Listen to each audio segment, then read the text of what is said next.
games did you play? I played lots of games between kicking football and hammering stones up in the house up near where I lived. When the men used to be trying to build up the walls. And I used to be out with the limestone and a big axe. And I hammered them away for all my worth. And did you play with the boys and the girls in the where you lived? Of course. Yeah. They used to be swirling matches on the green. Joe Janet. Yes. Paddy Fitzgerald. We all played. The girls and the boys. Pardon? The girls and the boys playing of together. course. Oh, very good. Yeah. Mostly they be boys, but after a few girls just come into it as well. And Yeah, yeah. we play up the Killar Road. What was it with the hurleys? And we were only what, 9 or 10 at the time. And used to go down to the wood or the river? Well, they're down to New Bridge. Down there to catch a few salmon. I mean, did you go up to the back of the rectangle lands and live now up there in the river up there? Yes, at the back of where Lawrence is All living. right, yeah. You're right down in the gym at the back of that house up there. Very good. You'd go there as well? We just go down there in our bare feet and often came out blood all over our feet from the glass up there. Of course, if you remind me, tell you, Mary was the eldest of 12 children. So it was a very big family. So she also gave a long time when she was about your age and even smaller, helping her mummy to mind the smaller ones, bringing in for walks and their puppies. Yes, I'm sure. Up around Kilknockin, with maybe 2 or 3 in a go-kart, and I was shunting them off. What about you, Tony? What did you play? Well, everything and anything in the line of games. We'll take them season by season. As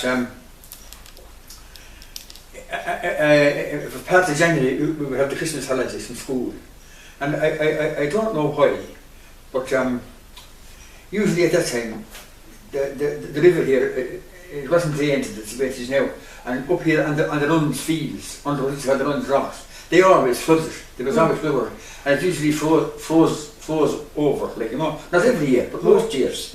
And we did most of the day up there sliding on the ice, and we used to make slides on the main street.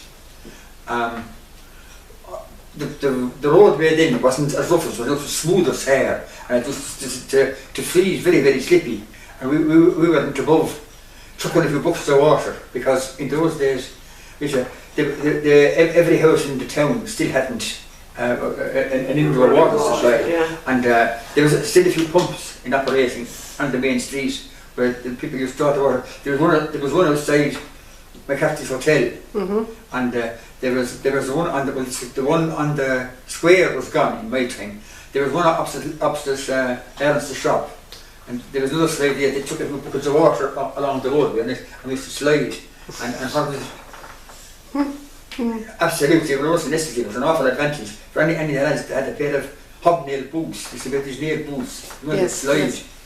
from on the. And then I was one of a few lads who were very, very interested in and I still am in hunting, and during the school holidays especially, because the days were too short to go after school. We used to get a lot of small dogs and a few bigger ones and walk through the fields chasing them trying to catch rabbits.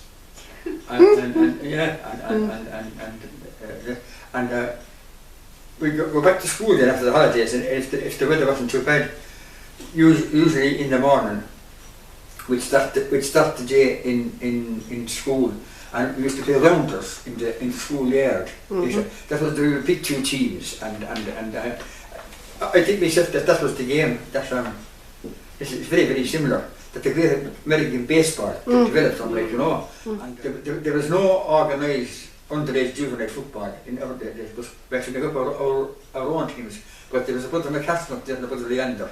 Both of them in their own way were quite good hurlers, but they used to great fun out of matching a team from the country against a team from the town. And it means there was often skin and hair flying. I can imagine. Oh, just it's a hand at times, you know. Yeah. And also then we used to have school sports. We have a few races, you know, and things like that. And I remember once that one of the races was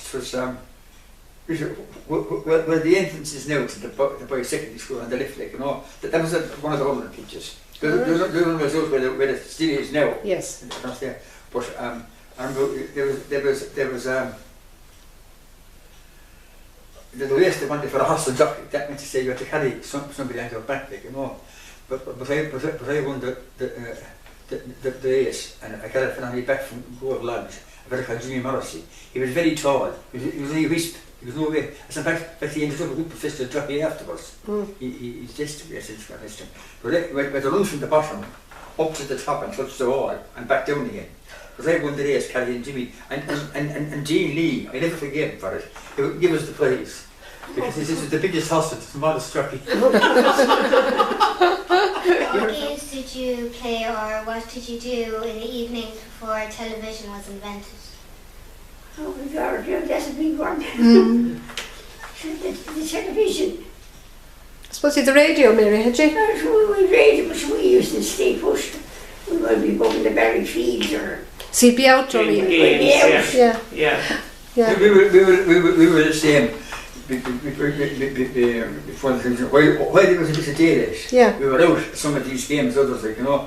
But then, as the evenings got dark fairly early, although there was street lighting, but when I was the age, we had to during the war years, you know, and there was a blackout. That would have been from 1940 to 1945 and a little after.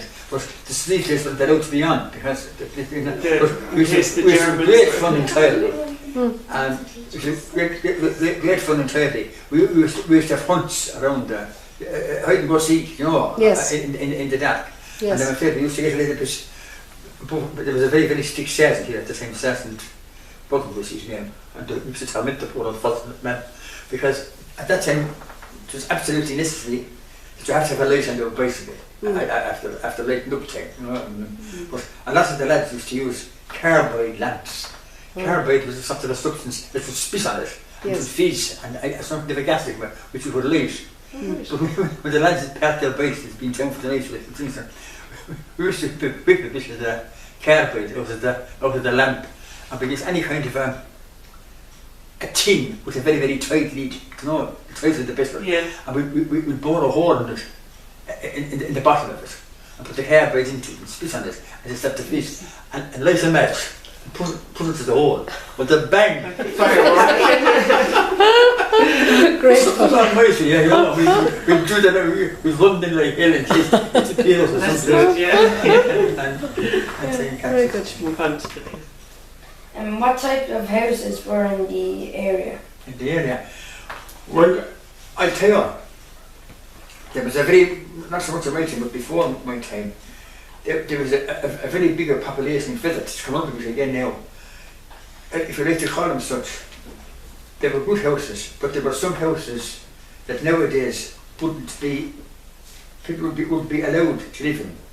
They had no water, no sanitation, they were really tiny. Up on the green there from there, the answer to that question is in Fethard. There was big families and small houses. So now you have small families and big houses. Yeah. What do you remember about your school years? Well, I remember lots of things about my school years. Mostly good and some not so good. But at my time, school in the National School in Fethard, with Bishop Butlers, the principal there was the most eccentric brother Columban. Was when the war was on, that was the 1939 First World War, he thought he should make some attempt to help the war effort. So with the result that a bit of the playing field at the back. The first thing he did was he divided the field into allotments. And two boys were given a small square of ground into which they were supposed to grow potatoes and vegetables and be a moment of delight. And he is also a byproduct from the Ballingarry mines called column. And column used to make fuel.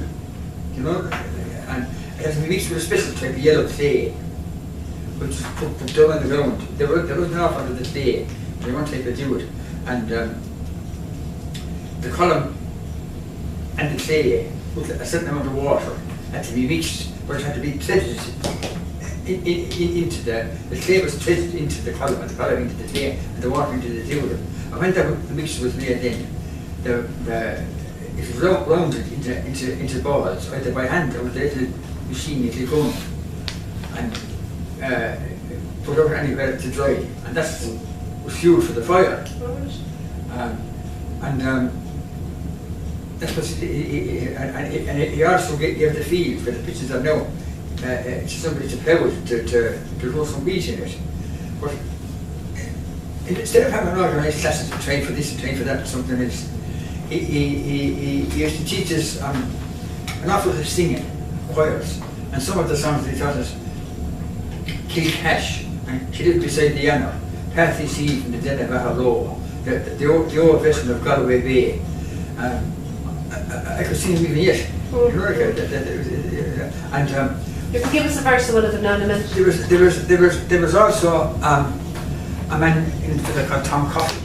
He's created up there, but Tom Coffey left a certain amount of money for a half-yearly mass every 6 months. And we were okay for the one in November, you know, but the one in summer was during school holidays. But we were all warned, especially those who were living in the town, that when this mass for Tom Coffey came up, we had to go up to sing it. And we did the hymns in Latin. No. Dies ille, salve secum te favilla, testete cum tubamerum, baptisanum. There's a little of this and sing it. But one day I was standing on the bridge. This is a bit irrelevant for the boys. There was a man there called Jack Green. I told you the last day, a lot of them they were Fethard position to the old men used to stand at the bridge. But the bell rang in the school holidays. Because that's the Japanese, that's the bell is for the mass for Tom Coffey. We have to go up and sing at it, you know. Of course, this was a heritage in those days. For anybody to say what against the priest or this and that. But Jack fought on the communist side in the Spanish Civil War. Right. You know, and he was using the name. Hope you was it, Jack. If you want to hear me go up there, go up there.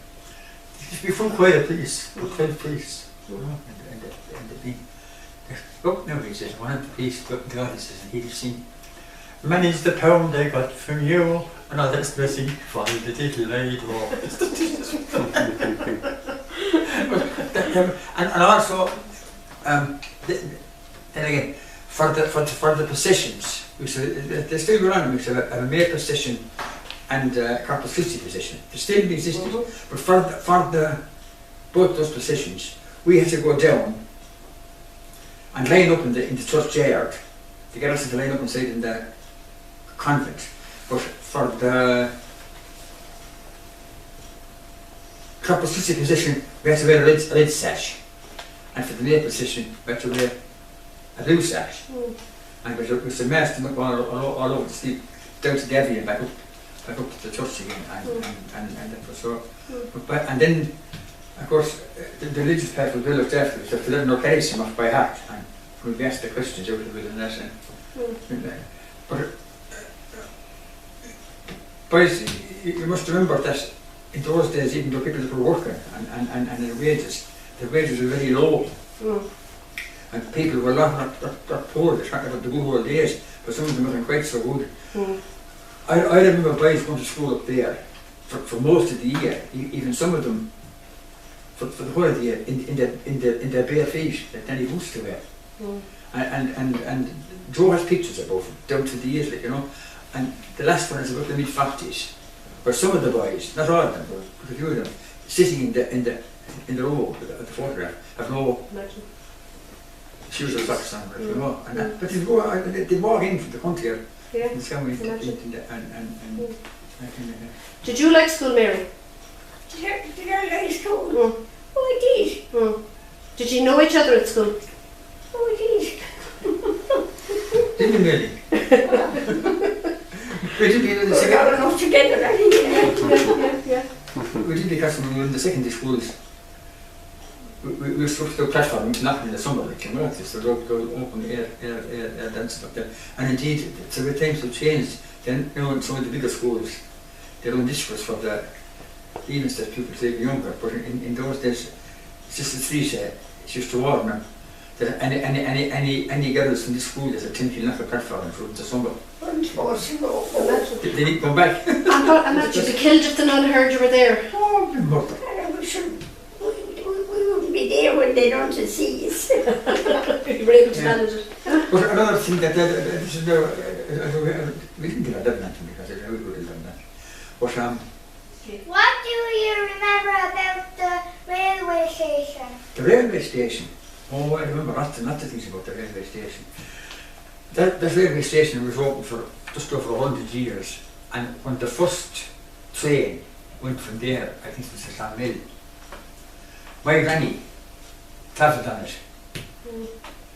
And when the last train went, about 100 years after, in the 1962, I think it was, my mummy travelled on it, my mother. And we have the last ticket up The street. there was last passenger to you there. I think it was Mr. Ryan was the station master there at the train. And the trains there, all the people who were going to the train to Dublin or from there, one of them were late. Once you bought the ticket and went.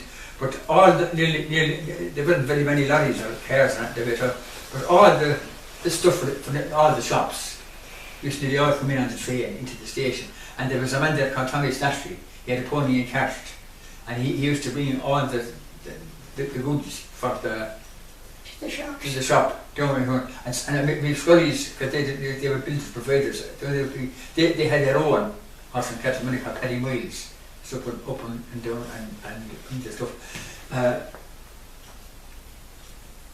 Well, I think one of the probably the greatest surface that is provided here to the commercial interests of the town was there's the gigantic fairs in Fethard. I know it's still most of the place for cattle, you know, and the fairs here where they lasted up into the early 1960s was on the third Tuesday of every month. Which one? Research for the November, for the October, November, and March fairs especially. They were tour fairs, like, you know, and the one at that time now would have been the shop was not new. It was at the entrance of the convent. You see, the draper shop there, a man called Tierney. He was Remember Jack Moore? Jack Moore was one of his own, to Peggy Tierney, like, you know, yeah, he had a shop there. He was sending a report to the magistrate. But on those fair days, they would be between 120 or 150. Why cattle be food? Wagons of cattle. And depending on the size of the cattle, they were 8 big ones or 10 small ones. What are the main changes you have seen over the last 50 years? But the introduction of the running water into the houses and the electricity into the houses and the fair mills. They took the slavery out of work. I mean, if I was to go up, there was coach cartons, springs and anything to be done in the middle, or even when the days were too soft, they had to do the work with not the only lanterns, you know, like. The gift that they had when they used a switch and they had light in barns and stables and in the air to see what they were, and then of course all the things they were able to work with the electricity, you know. Then the water came in for the housewives, then followed by washing machines, and of course at the electricity came the electric cookers, and they changed the way of life in Ireland forever.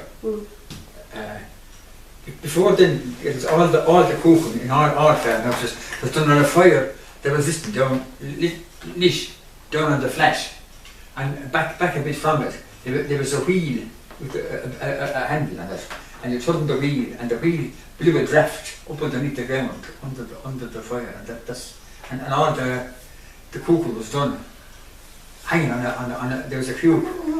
Instead of turning the temperature up or down, if you wanted it hot, you had to lift the saucepan and leave it down low, and there was a crane, what they called it, and there was holes in it, you know, and there was a hook on the hand of the pot, and jumping into the catch with a cloth or something. And if you wanted it hot, you hung it in a low hook. If you wanted it cool, you hung it in a high hook. Yeah. You know. The traffic, you must see a huge difference in the traffic. Oh, no, I mean, yes, I didn't believe that he goes with me when I used to go across to the post office, you know. And I used to have to wait for 10 minutes to come back, but the hair's going to get a break. And I thought to myself, I got to think that I played hurling matches up and down that street. I don't believe it. Isn't it just? Yeah, and I said, we could play them too. Yeah. See, cars are very scarce, and we were so aware of the fact that they were dangerous. They would hear one from and we'd run into the stage, it was gone. You know, like, but then of course during the war years, there was no pistol, no private cars on the road at all. And did you both cycle on it? Well, I only cycled for pleasure.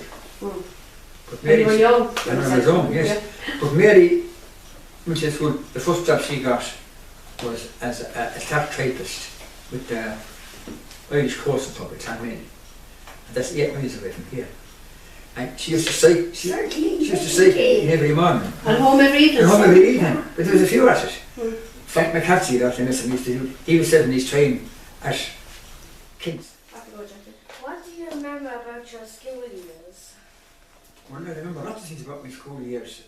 Mostly good and some not so good. But at my time at school, in the national school in Fethard, with different brothers, the principal there was the most eccentric brother, brother Columban.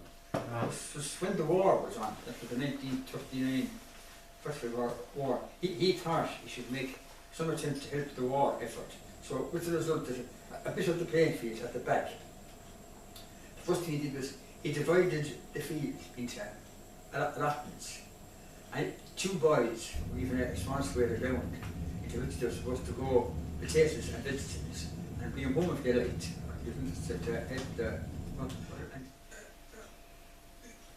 Boys, you must remember that in those days, even though people were working and their wages were very low. And people were not poor, they talking about the good old days, but some of them weren't quite so good. I remember boys going to school up there for most of the year, even some of them for the whole of the year, in their bare feet that Danny used to wear. And Joe has pictures of both down to the years, like, you know. And the last one is about the mid-50s, where some of the boys, not all of them, but a few of them, sitting in the row of the photograph, have no shoes or socks on, you know. But they walk in from the country, and